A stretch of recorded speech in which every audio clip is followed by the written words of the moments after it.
Welcome to O People of the Book YouTube channel.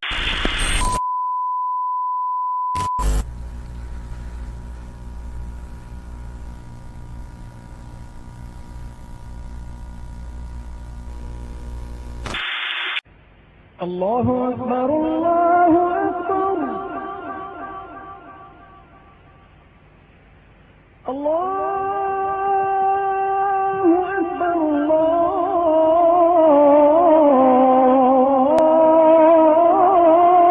أكبر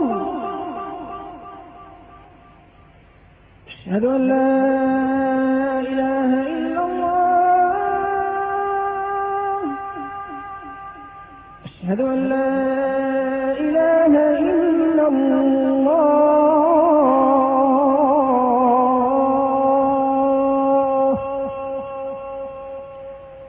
أشهد أن محمدا رسول الله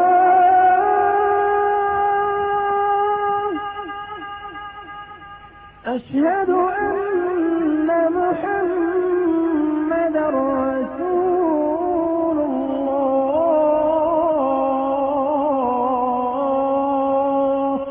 Oh, people of the Book YouTube channel.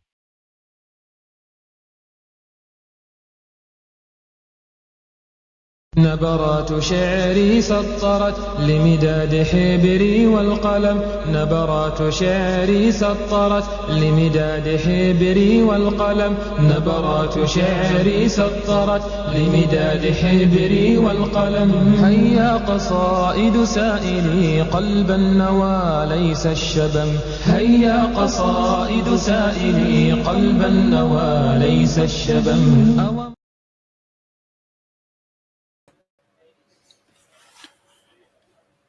Bismillah, alhamdulillah, salatu wassalamu ala rasulillah, assalamu alaikum wa rahmatullahi wa barakatuh. Sometimes when I don't need to stutter, I stutter. But anyway, assalamu alaikum wa rahmatullahi wa barakatuh, and I hope everybody's okay. How is everybody this weekend? I hope your weekend is starting, mine is finishing. We have the weekend on Fridays and Saturdays. So tomorrow I'm back to work, game over. I hope everything is okay with you. Whoever's out there, if I'm going out, please give me a yes if you can hear me, because I unplugged my mic yesterday. Let me just check. I went to my daughter's house and I unplugged my mic. So I don't know if my mic's working. Just give me a yes, please. Whoops, what happened here? If you can hear me, just give me a yes. 1 second.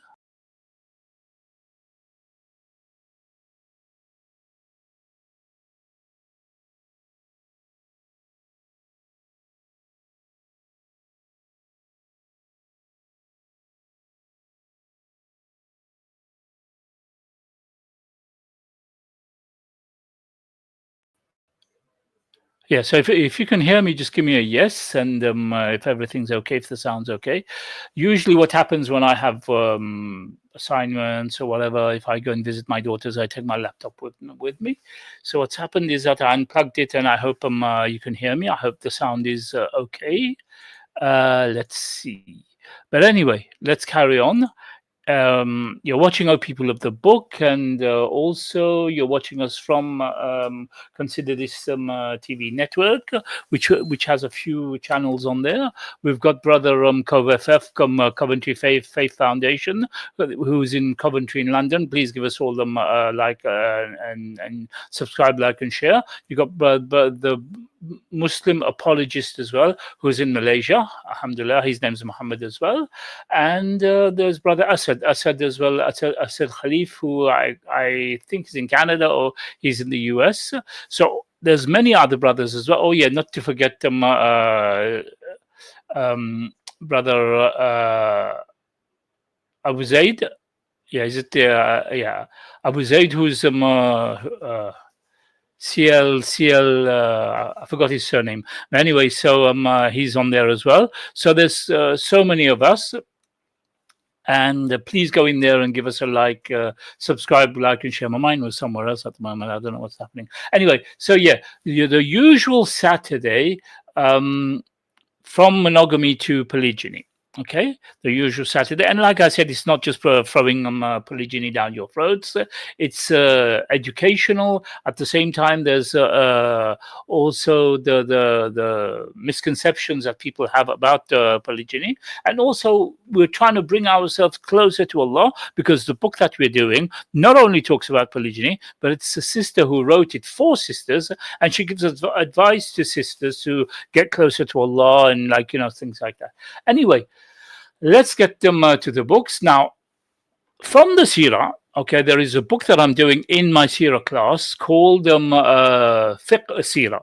Actually, when you do the Sirah, you don't just do Sirah, you do the Fiqh of Sirah, which is the understanding of the Sirah. Okay, so when you do the understanding of the Sirah, let me see.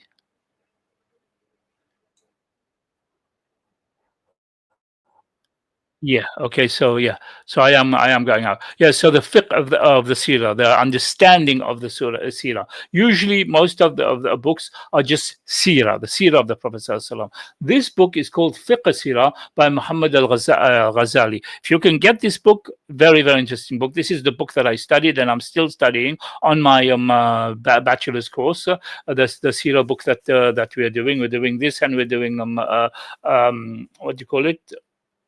Um, the other Al-Raqiq al-Maktoum. Yeah, Al-Raqiq al-Maktoum. We're doing these two books. This book is basically the fiqh, the understanding of the Sirah, taken a different light. Anyway, in chapter 8, the mothers of the believers. Okay, the mothers of the believers. It says some writers have raised a storm over the principle of polygamy, which, I mean, we know is polygyny that they want to say, not polygamy, and have tried to limit or prevent what Islam has permitted in this regard. Sometimes they argue that Islam has not given clear-cut permission, and at other times they say that, in keeping with the development of the civilization and interest of mankind, that man should only have one wife. Yeah. So remember, this is talking about the mothers of the believers here,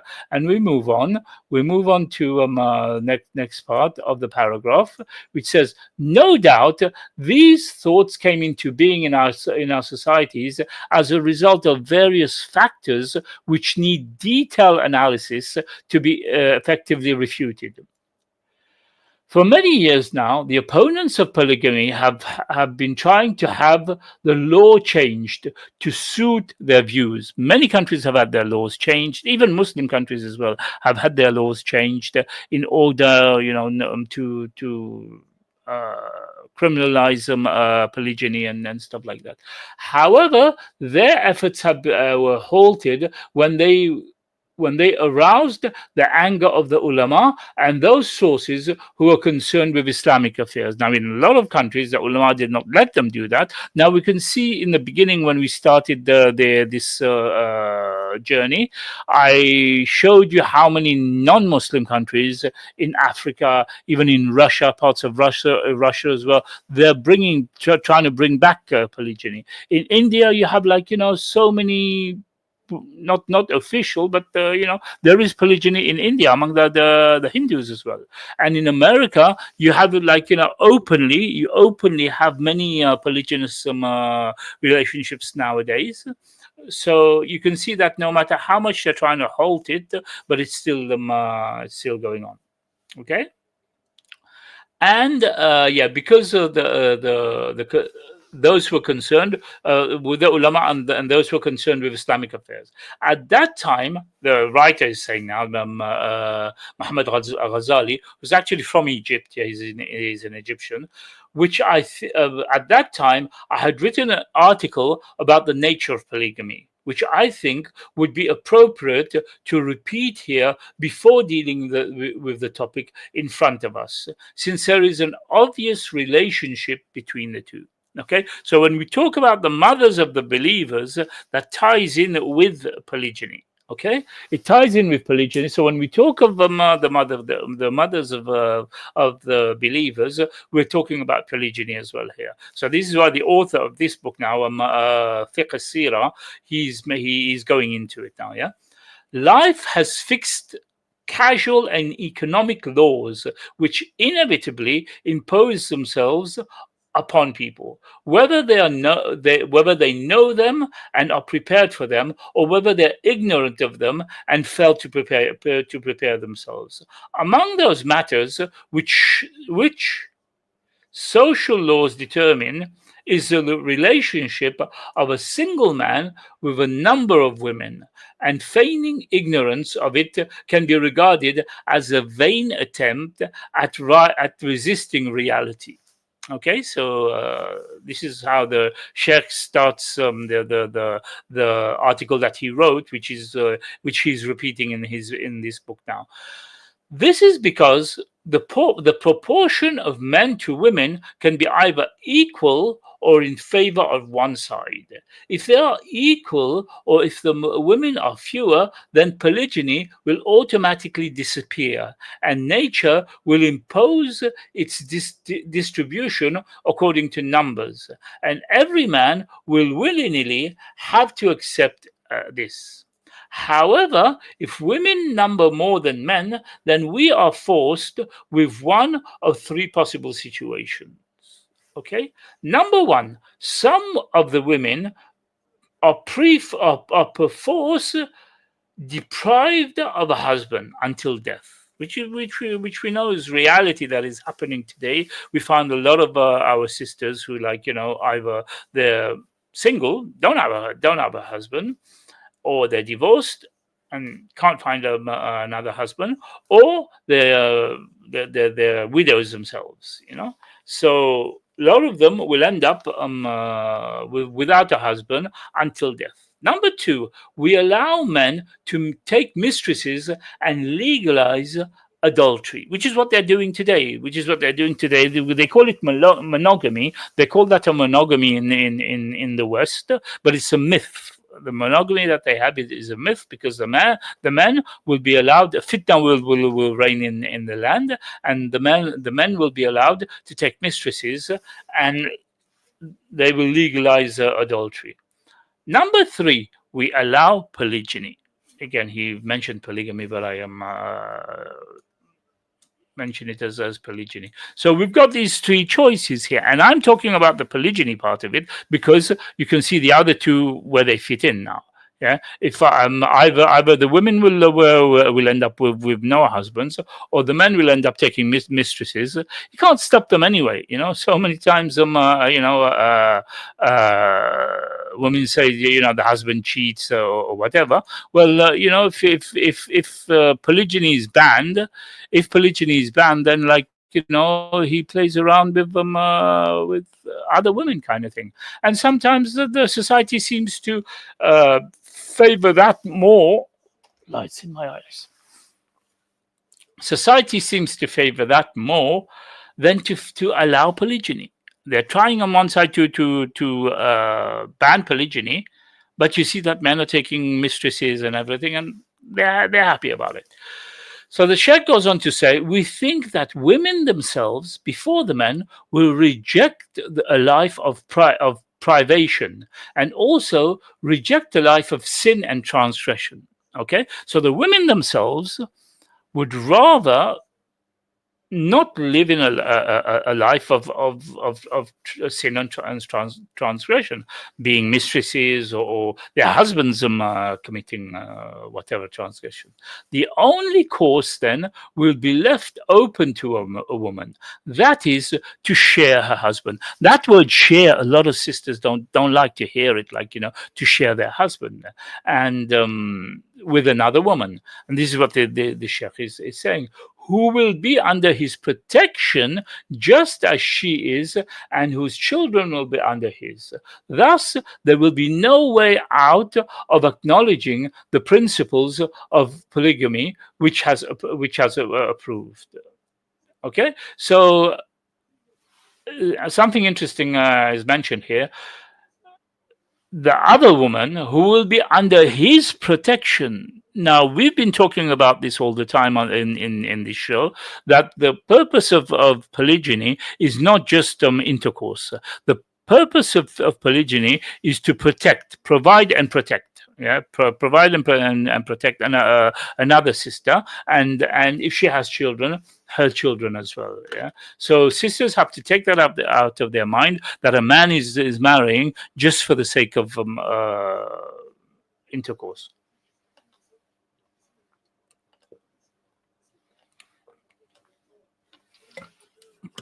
Now, we move on to something very important that the Sheikh touches here, something that I've mentioned before. He says in the next point, moreover, there is a great difference in the sexual appetites of men. Now, if you think that men marry more wives just for the sake of sex, you know, every man has different appetites. And how long can a man go with a woman? You know, how long can he must be some sort of a super stud or whatever if he married a woman just for sex? No men are super studs. Oh, Prophet Sallallahu Allah subhanahu wa ta'ala gave him some sort of powers, like to go with his 9 wives every night, but then that's the Prophet Sallallahu. Some men have been granted good health, lively instinct, and comfortable life, which have not been granted to others. Okay, so like I keep saying, that polygyny is not for everybody. Okay, not every man has good health, not every man has a lively instinct, and not every man has a comfortable life that he can afford, like to take another sister. So we have to be careful on that, which have not been granted to others. It is far from just to equate a man with the cold feelings with another who is quick to be aroused. Now, not every man has the same libido. Yeah. There's a men at a certain age, certain men, they lose their libido. And the thing is, I've noticed that sisters as well, when they reach a certain age, they throw in the towel. They throw in the towel for 50, 45, 50. They kind of give up, like, they think they're too old for intimacy or whatever. What does the man do? What does the husband do if he's virile, if he's healthy, if he's like, what does he do now? You punish him as well because you feel like, I'm not in for this anymore. Like, I'm gonna get married to the kitchen and, like, or my sewing machine or whatever, let him sort himself out. No, so not everyone have the same appetite, kind of thing. Do we not permit the larger quantities of food to those who have large appetites, which we do not permit to the indigent and weak? Okay, I think it's clear that, like, not every man has the same appetite, and if the man has that appetite, and the sister is kind of like not being able to fulfill, then why should sex be a problem? Why should intercourse now with another woman be a problem for a sister if her husband marries because of that reason? Yeah. If a husband marries again because of that reason, usually sisters take that as, like, a problem for her, that her husband's going to be marrying another wife or whatever. Okay, fine. In order that he doesn't, can you provide him with what he needs? Some men, like I said, have bigger appetites, and even the sheikh here is mentioning that. So if you as a wife cannot give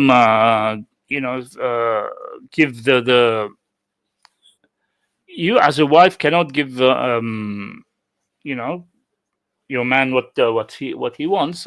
Well, what would be the problem then if he goes and looks for it legally, halal, outside? See, this is one thing that I don't understand with a lot of sisters. It's like you buy a bird, okay, put the bird in the cage, and you don't feed the bird. You feed the bird maybe once in a while or whatever, and you leave the door open, you leave the cage open, and when the bird goes out and looks for food, you're not happy. You're not happy. Why why did the bird go out and look for food for? No, you didn't give the bird the food. So the man who has the appetite, like the sheikh is saying, he said he uses food as well as an example here. Do we not permit a larger quantities of food to those who have large appetites, which we do not permit to the indigent and weak?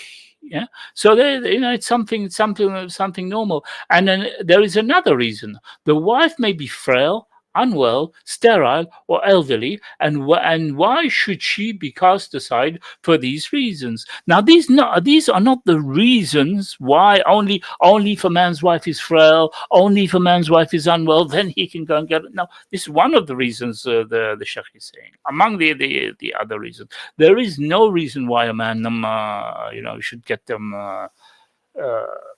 if he wants another wife. There's no. I mean, he could just go out and then get another wife if he can provide for her and feed her and then be equal to her. There is no reason that he has no excuse. What I'm trying to say is there's no excuse that he has to have. Oh, my wife, your health is okay, so I cannot get it. No, or you're not frail, you're not sterile, you're not elderly. No. These are part of the reasons why. And why should she be cast aside for these reasons? Why should you divorce her? Why should you leave her now for these reasons? She can still stay your wife, and you can you get married again. In respect for the old association, it is only right that she should remain under her husband's protection and that he be given the option to bring another wife who will do complete justice to the marital relationship. Yeah. So the fact that she's getting old, she's already thrown in the towel. She's already thrown in the towel. She's not available for him anymore. Yet he's still young. He's still healthy and yeah. So what does he do?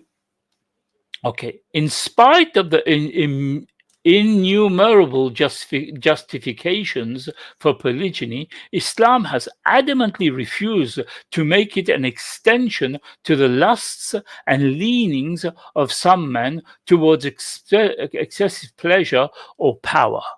Okay, so I've explained that before many times as well. Islam did not create polygyny, and it definitely wasn't for the man's lusts and desires. Okay, taxes go in accordance with riches, and when facilities are provided, they are provided by heavier duties.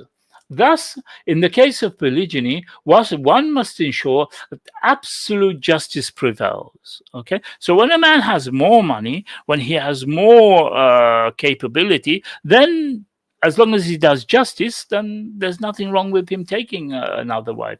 Obviously, now he will have to pay more, he will have to work more, he'll have to provide more. Okay. If a man will harm himself or his children or his wife by polygyny, then it's not permissible for him.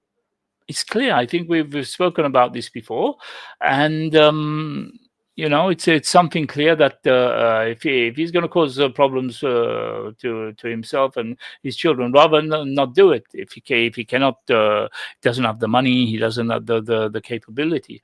If the law considers the inability to bear the necessary expenses as an impediment to marrying one, then it will be an impediment to marrying more than one.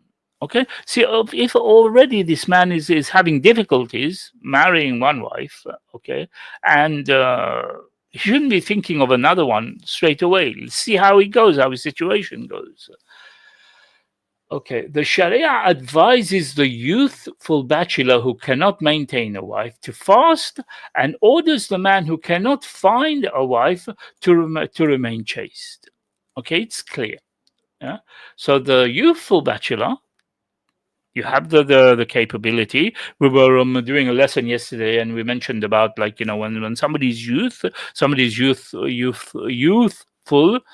and he gets to a certain age, it's better to get them married. It's better to get them married before they fall in the fitna. And the parents have to be there to help them. If the parents can finance them, give them somewhere to live or whatever, until they leave university or until they can go out on their own, kind of thing. Yeah. That's for a youthful bachelor. And a man who's already grown and he cannot find a wife, then he will have to he'll have to remain chaste by fasting and stuff like that. Okay.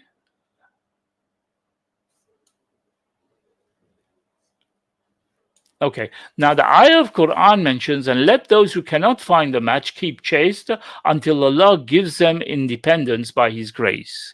Yeah, chapter 24, verse 33.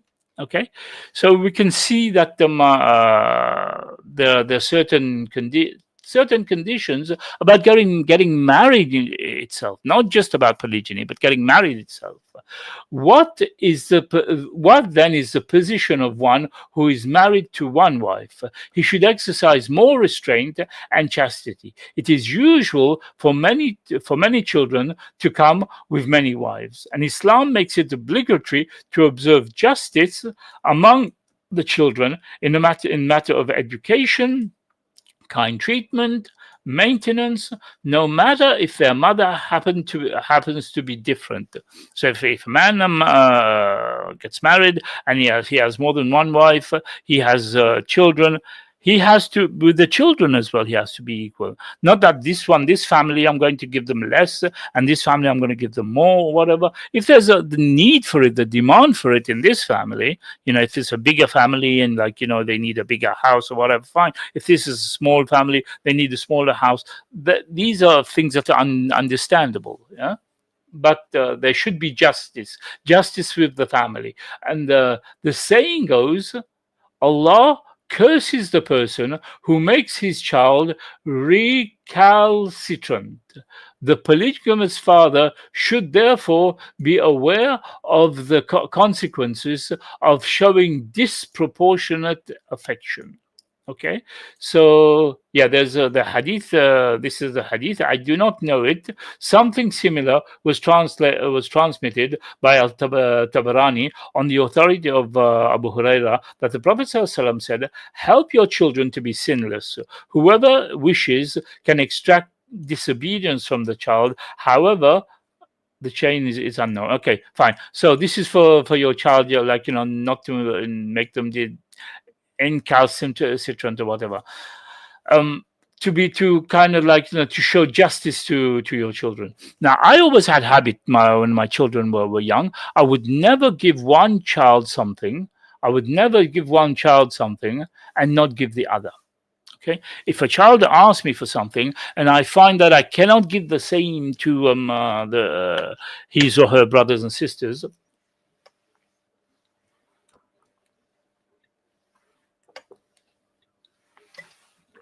I would deny that child altogether.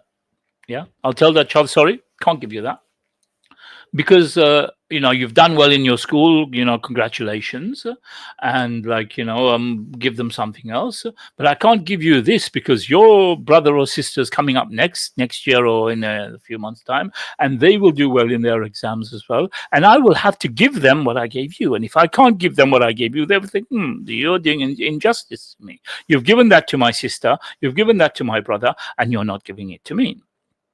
You see?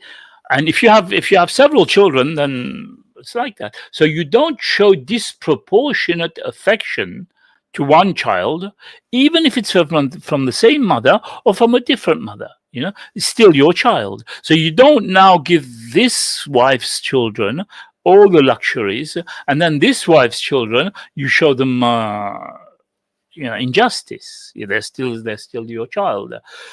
Okay, so the Sheikh goes on to say, similarly, Islam makes it obligatory to observe justice among the wives. So not just the children, among the wives. Even though one may not be able to control the leaning of one's heart, yet there are actions and circumstances in which the husband can keep the limit of the Sharia, observe equity, and fear Allah in regard to the people and wealth which was placed under his care. I think we spoke about this. We went through different in the main book that we're doing. We went through different steps about this, and even the Prophet ﷺ made dua to Allah subhanahu wa ta'ala to forgive him, if he because he had a little more inkling in his heart for Aisha radiallahu anha. It was something that he couldn't control. So he made dua to Allah that forgive him for things that he cannot control, that's not under his control. And whatever it was under his control, he was able to take care of that. Yeah, when it came to looking after his wife, doing justice to that side. But that little inkling that you have in your heart that maybe one wife, you might I don't know. She might be somebody who makes you laugh a lot. Makes you, she makes jokes a lot. She's every time you're seeing her, she's making you happy or whatever. And the other wife may be a little bit more serious. It's not her fault. That's the way Allah made her. But that little inkling may be in your heart that you can't wait to go to that wife's house because she she makes you happy. Or she might be a very good cook, and you get to a house and I can smell the smell from outside or whatever. I want to be. So this little inkling, then you cannot help that. You cannot help that. Okay. So yeah. Next point. The Prophet ﷺ said, surely Allah will ask every man about what was placed under his care, whether he preserved it or destroyed it. He also said, it is enough sin for a man that he should cause those who he maintains to perish. These are the limits of justice which Allah has placed on polygyny, and anyone who can bear the burdens thereof may marry 2, 3, or 4 if he wishes. Otherwise, let him be content with only one. So this is the explanation of that verse there. If you can do justice, then marry 2, 3, or 4. Otherwise, if you cannot, you see, I keep saying that every time. How that verse starts with 2. It doesn't start with 1. Yeah, the verse doesn't start with 1. It starts with 2, 3, or 4. Okay, so something to think about here. That what was the norm? Was 1 the norm, or was 2, 3, or 4 the norm? But if you cannot take 2, 3, and 4, then exceptionally, because you cannot, then take 1.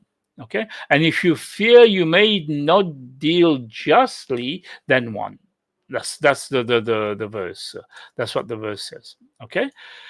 Then the Shaykh goes on to say, I have read where some journalists object to the principles of polygyny by asking, why is it that men are allowed more than one wife while women are not allowed more than one husband? I think we went through that as well. We gave the answers, I think, before we mentioned about it. There were several options that we went through. And before we carry on, I'd just like to remind you that you're watching All People of the Book, and also that you're watching us on Consider This TV. And we're going through the usual Saturday from polygyny, from monogamy to polygyny. And we're going through a book of Sirah today, Fiqh of Sirah by Fiqh Sirah by Sheikh Muhammad Al-Ghazali, and we're talking about the mothers of the believers. So please subscribe, like, and share. And like I said to you, this show is not just about polygyny. It's not about pushing polygyny down the necks of people who don't like polygyny or don't want to know about polygyny or whatever. This is about teaching you. There's many things you're learning from this, and there's a lot of things that I'm learning from it as well. Yeah, and this is boosting your iman, and I'm going through different books to give you different what other people say. Okay, so he mentions here now that the journalists object to the principle of polygamy by asking, why is it that men are allowed more than one wife while the woman are not allowed more than one husband? I have looked at these questioners, and I have found that the majority of them are either licentious or pimps or procurers of women. You see this now?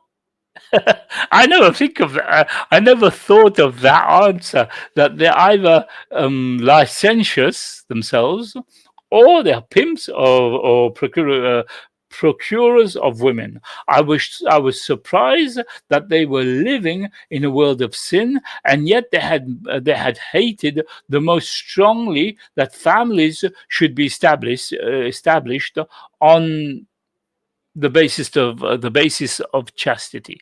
The main important thing about polygyny is building families, not to have sex with so many women or whatever. This is what a lot of people don't seem to think. The first question they will ask: okay, if men can have several women, can a woman as well? Now, the woman, is she ready to take that responsibility? Because polygyny is responsibility. We've spoken about that before. We've had a whole session, I think, about that. The responsibility that a man has. Can the woman assume the same responsibility? And the answer was no, obviously. Yeah, she cannot have 4 houses where she's going to go to 4 houses while the men sit in the house, look after the kids, or maybe the man works and I don't know, whatever. She will not be a woman who's living in her house. She will have to be going from house to house. And is she ready to be responsible for 4 men? Is she ready to be guardian of 4 men, protect them? So anything happens in the house, she's the one who's there to do it. If the man's life is in danger, is she prepared to protect him? No, because that's not her role. See, they don't take polygyny as being a role that a man has. This is why he's being able to perform polygyny. Not an issue of men having women and have to have so many women or whatever. No, that's not the way it is. The answer to this sick question, the Sheikh says, is that the ultimate goal of sexual relationships is to establish a family and bring up children in a clean atmosphere. This is not possible in the home of a woman who is frequented by a number of men. Okay, yeah, fine. I was talking about a woman going to several men's houses, because in Islam you have to house them. Okay, so I'm going on that theory that the woman would have to follow. If she wants to follow it, she has to follow it by the book, and the book tells you that you have to house them, feed them, dress them. So if we follow that that way, then obviously no. Then if the men come to her now, 4 men come to her, she's stuck in one place. She stays in one place, and 4 men come to her, like what the sheikh is saying. Okay, now we bring children up in a clean atmosphere, and you'll see the children now will see different men coming to their mothers, and whether it's legal, not legal, or whatever, and this is not possible in the home of a woman who is frequented by number of men and who does not know which of them is the father of her children. Now, she might have several children. You have today baby mamas. Okay, you have baby mamas today who have loads of kids with loads of men. Sometimes she might only 1 man, but she's got plenty of kids. Or it could be, plenty of kids with plenty of fathers. And sometimes the kids don't even know who their father is. The mother got to know the man for 1 night or 1 month, 2 weeks, and then he done something and got put in prison or left her and went when he knew she was pregnant, left her and went or whatever. So she doesn't know which of them is the father of her children. Moreover, the role of a woman in the sphere of sexual relationship is that of the recipient, not the giver. The led, not the leader. Okay, when we talk of a man, we talk of a leader. Every man should be a leader in his house. Should lead his wife. He should be the one who leads his family. Now, the woman is not a leader. She's not the she's the one who is led. So how can she now be have 4 spouses? Yeah, one can imagine an engine pulling 4 coaches, but not a coach is pulling 4 engines. Okay?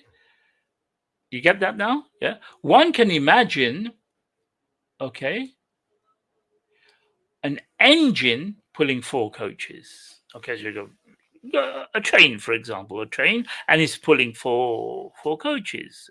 But you won't have 4 coaches trying to pull the engine. It doesn't work. This is the example that the Sheikh is giving here. It is a denial of nature of things to argue that men are not the guardians of women. Again, polygyny is made possible in Islam because men are guardians of women. This is why men have that one step, not step, but one notch higher than women. Not because he's Superman or whatever. No, not because he's been given the right to bash his women or whatever. No, this is a misconception for those who have that idea. But that Allah has given him that one notch because he's the one who takes the responsibility. He's the one who's supposed to protect and provide for his wife. So he's got that one notch above his woman. Now, if the woman was goes and has 4 husbands, then that man is no longer the guardian of the woman. Then, okay. The Sheikh goes on to say, it is indeed sad that the masses have chosen to ignore these limits and have gone in for polygamy without being conscious of the meaning and application of the prescribed justice. In fact, they have responded to the call of lust, even if it leads them to repeated violations and clear injustice. For example, a man may be incapable of supporting himself, yet he struggles to get married, and another may be incapable of supporting one, yet he looks for a second. Which is we've spoken about this before, and it's not for everybody. One, he has to be a man. He has to have the quality of a leader. He has to have quality of a leader. Also, he has to be already part of a family who's got experience in raising children, who's got experience with his wife, and he has to be following the Quran and Sunnah as far as his family is concerned. Okay, for him to be taking on another family. Okay, someone may fail to fulfill his children's needs for education, so he may distribute his wealth according to his whims, while still another man may marry a second wife and abandon the first. One may see a man who is capable of supporting 4 as well as their children, yet he lives on sexual beggary and enjoys the company of disreputable women. Yeah. There are men out there who can take second wives, who can marry again, but they end up they end up in the company of disreputable women. What is the cure for this mess? Will the outlawing of polygamy save the ummah from these diseases? So those who are talking about, outlawing polygyny, even the sisters who are, against polygyny, don't want to hear about it, thinking only of themselves or whatever. What is the solution then? Last week, remember I played this video of the brother who does the table in London. And brother Muhammad, is the Muslim Lantern. Please go and give him a like as well. Give him a subscribe and like. And don't forget, please subscribe and like on this channel as well. And remember, on the Friday afternoon, for those of you who can make it, we have the tafsir of Juz Amma going on. I have a scholar with me, Dr. Farhat Nisar, and she's very good at that what she does, alhamdulillah. So we've got a very good session going on at the moment, which is a series of Juz Amma. Okay, so please like and share. Yeah, and like I was saying, that brother, he actually, one couple came to him, and the usual talk, the usual issue, polygamy arose. Yeah, and he's asking the woman, give a solution. You don't want polygamy, you're not happy with polygyny or whatever, bring a solution. And she didn't have a solution. She had dislikes, she was not happy, she didn't want it. Well, give a solution. She didn't have. So here the Sheikh as well is saying, will outlawing polygyny save the ummah from these diseases? Of course not. To restrict the permissible is proof of one's lack of understanding of the Islamic law. Okay. However, if Islam had remained silent on the issue, on the matter of polygyny, then it would have been our duty to give our opinion in the case that we should have been in favor of it in the interest of public welfare, which we have explained in the beginning of this discussion. However, the fixing of the rule is one thing, and the misapplication of it is another matter. You remember I mentioned, I don't know if I mentioned it in this group, but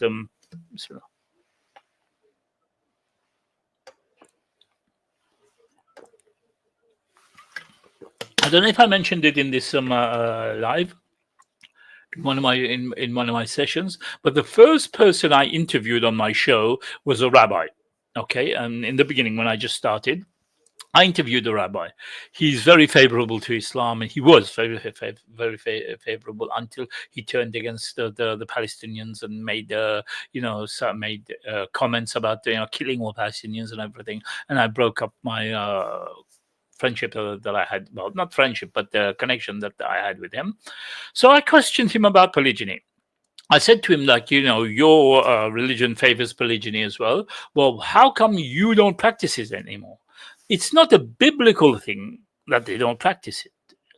Their excuse is, if a man travels and he's got a wife in a different country, and he's got a wife in this country and in a different country, his children might accidentally end up marrying oneself. That's his excuse. Nothing to do with the Bible says this, or the Prophet says that. No, because they have nothing against that. They have nothing against it. It's just something from their whims, that taking Allah's law and changing Allah's law and making what is halal haram. So for them, what is halal, what Allah has made halal, we will make it haram because of the fact that, in case a man gets married to another woman and his children, do you believe that if a man gets married, he will not make his children know one another? His children will not know one another. This is your brother, this is your sister, or whatever. They will not know one another. They will get married, So that excuse is a flimsy excuse. But that was the excuse that he gave. So anyway, however, fixing the rule is one thing, and misapplication of it is another. When legislation has to be applied to reform our society and straighten its crookedness in this regard, then the legislators turn their energies towards ensuring that justice is done in all the aspects. Meanwhile, it is a waste of time and futile exercise to argue over the principle of polygyny itself. And the Sheikh goes on to say, I can confidently say that this is one of the effects of modern crusade against Islamic countries. Very interesting, because what happens is that prior to colonization of the Islamic countries, of the Muslim countries, there didn't seem to be that much opposition from women themselves, Muslim women themselves. They didn't, and some Muslim men as well, but there didn't seem to be that much opposition. They were all pro. When these countries were colonized, and the colonial mindset was brought into the minds of the people that this is wrong, a man shouldn't have more than one wife and stuff like that, and it's wrong for a man to have multiple. So that mindset was brought into the woman. So straight away, like, it became something haram now, taboo. Nobody wants to know about it. But prior to that, there was no problems with it. So this is what the sheikh is saying. And again, I remind you, the book we're taking from now, if you have it, you can turn to that to it. If you don't have it, it's a nice book to get. It's a different type of seerah. Like, he's talking about the actual application of the seerah, not just the normal seerah that tells the story of the Prophet sallallahu alaihi wasallam, no, but the applications of it. Anyway, yeah, he says that I can confidently say that this is one of the effects of the modern crusade against Islamic countries, because Christianity alone, of all religions since the time of Noah, has prohibited polygamy. It has restricted all men, whether their status,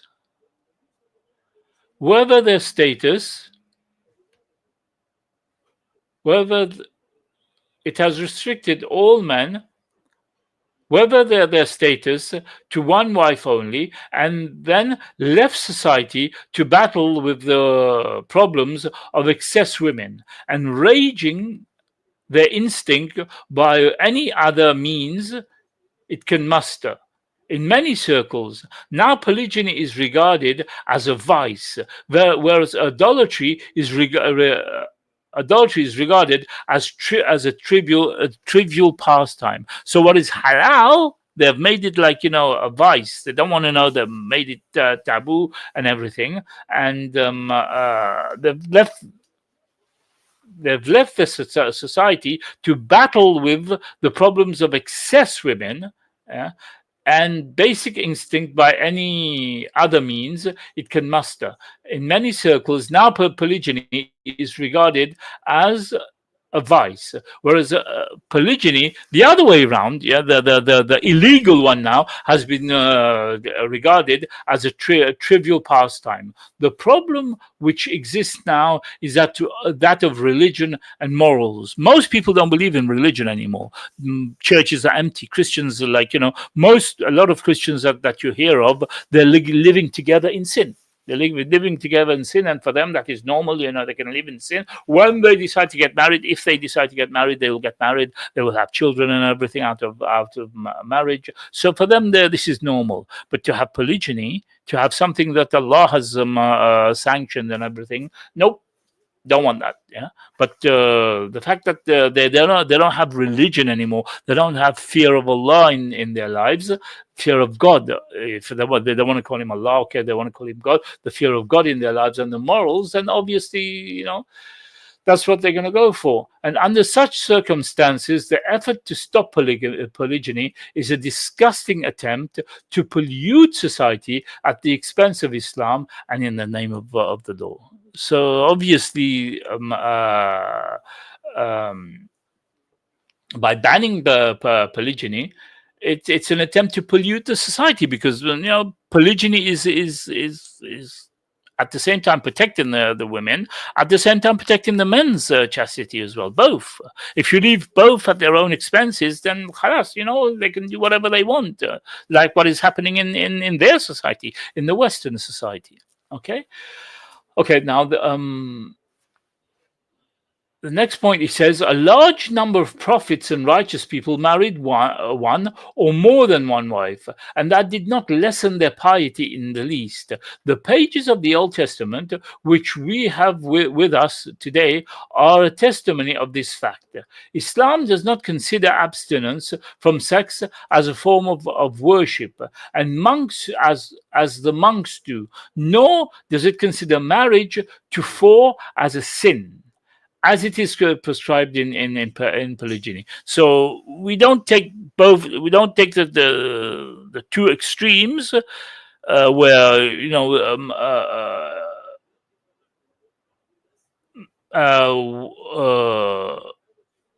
marriage and sex is like taboo for the priests, and on the other side, taking more than one wife is a sin. We're in the middle. Okay, you get married to one, you get married to two, you get married to three, you get married to four. Islam is a religion of middle, the takes the middle stance. Sin arises when the sexual instinct is left to roam freely or is suppressed so that it finds other outlets that like the subterranean waters. Okay, so you know that's when the fitna and the sin comes. Okay, when nothing is done about it. Man have desires, women have desires, both of you have desires, and it is suppressed. The desires are suppressed. Why? Because your priests are not allowed to get married, and you want to ban polygyny.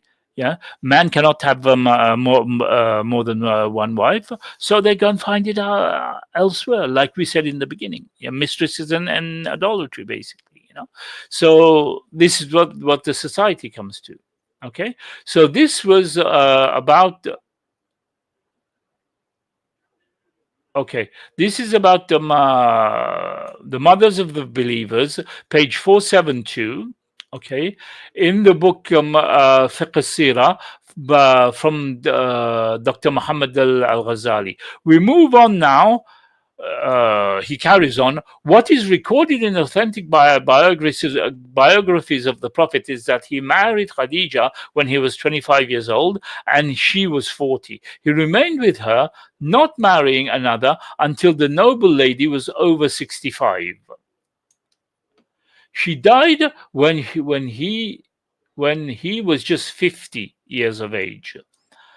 Not one of his staunchest opponents dared to accuse him of immorality or indecency, and in this period of his life, the most active and crowded of a man's, the star of chastity and nobility shone on his forehead wherever he went. So after she died, when he was 50, yeah, and it is from then on that he took several wives, and nobody said anything about it. None of his worst enemies even said anything about it. If there was anything wrong with polygyny, then the Quraysh would have been the first ones to have attacked him, kind of thing. If he had wanted to marry another,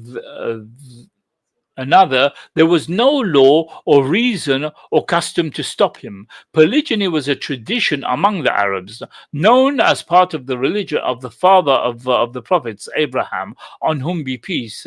Nevertheless, he contented himself with one, in whom he could find solace and comfort, even though she was older in age while he was in the peak of his manhood. This attitude is great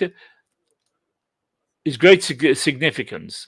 Now, I don't know if any of you have watched my Sira, my Sira series that I done. The first part, the Sira that I done, the Sira in Mecca. In there, in the beginning, we talk about what before the coming of Islam, and we talk about Khadija radiallahu anha. There was a good part of it, I think two episodes that we dealt with Khadija radiallahu anha. One episode or two episodes. How Allah formed her, how Allah prepared her to be the wife of a prophet, to be the wife of the Prophet sallallahu alaihi wasallam. So at that time, he didn't need another wife. She was enough for him. Yeah, she had been already grounded with what he needed as a wife. It was only after his death that now there were new things that were being brought to his life, and also he was moving to Medina, where he was going to be a head of state and a different life altogether. Whereas with her, he was always in Mecca and under persecution and stuff like that. It was a different ball game altogether. But the fact that he stayed with her all the time doesn't mean that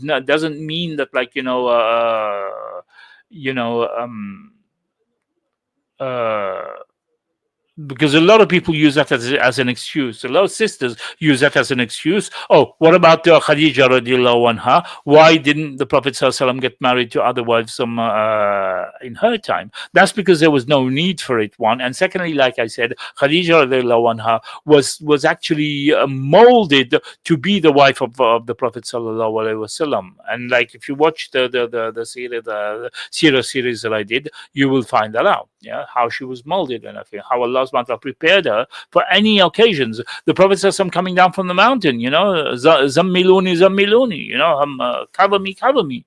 So Allah subhanahu wa ta'ala had prepared her for that type of moment, had prepared her to accept the Islam that the Prophet was bringing to her, that she wouldn't object it, she wouldn't have any issues, So yeah.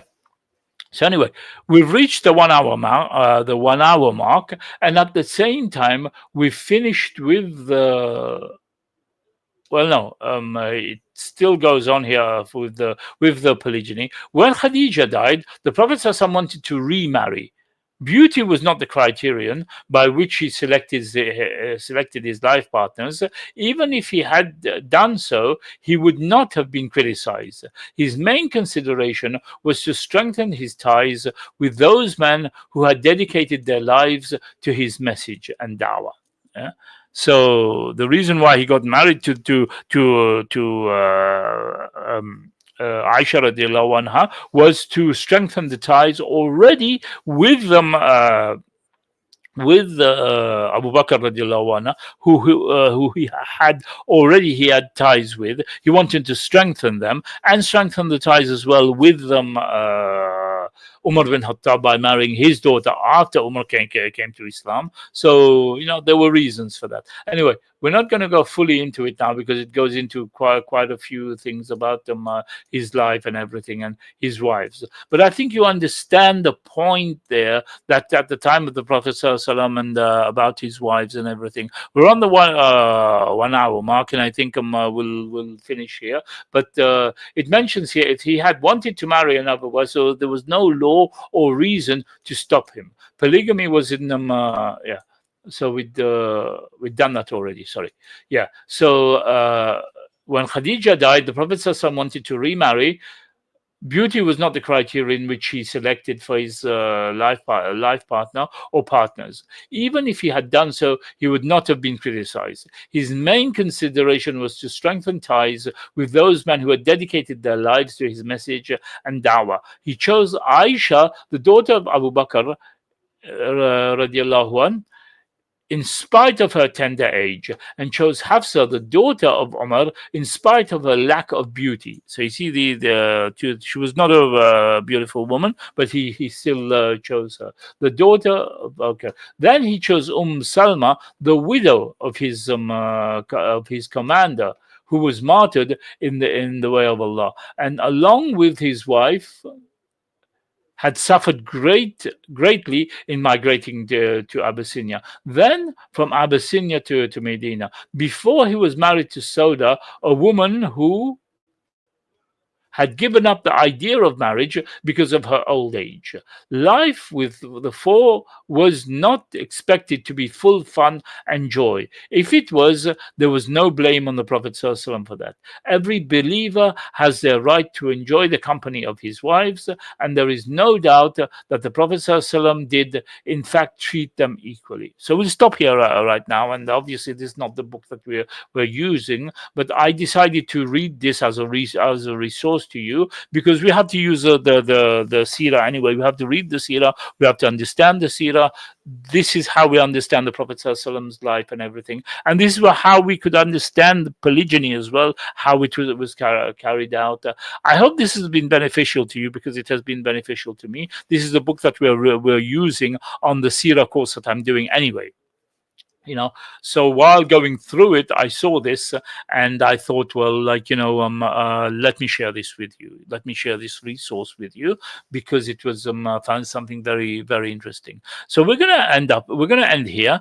Remember, on Fridays, once again, remind you that I have that we are doing the Juz Amma series, and we've reached Surat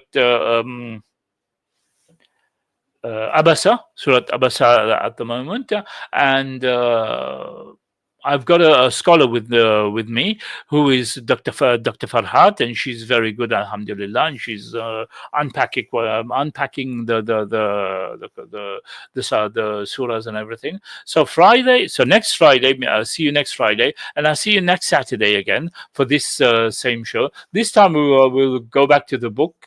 The normal book that we're doing, from Monogamy to Polygyny, and the other book we were on page 49 of the necessary reminders. So there was reminders that sisters were giving. Yeah.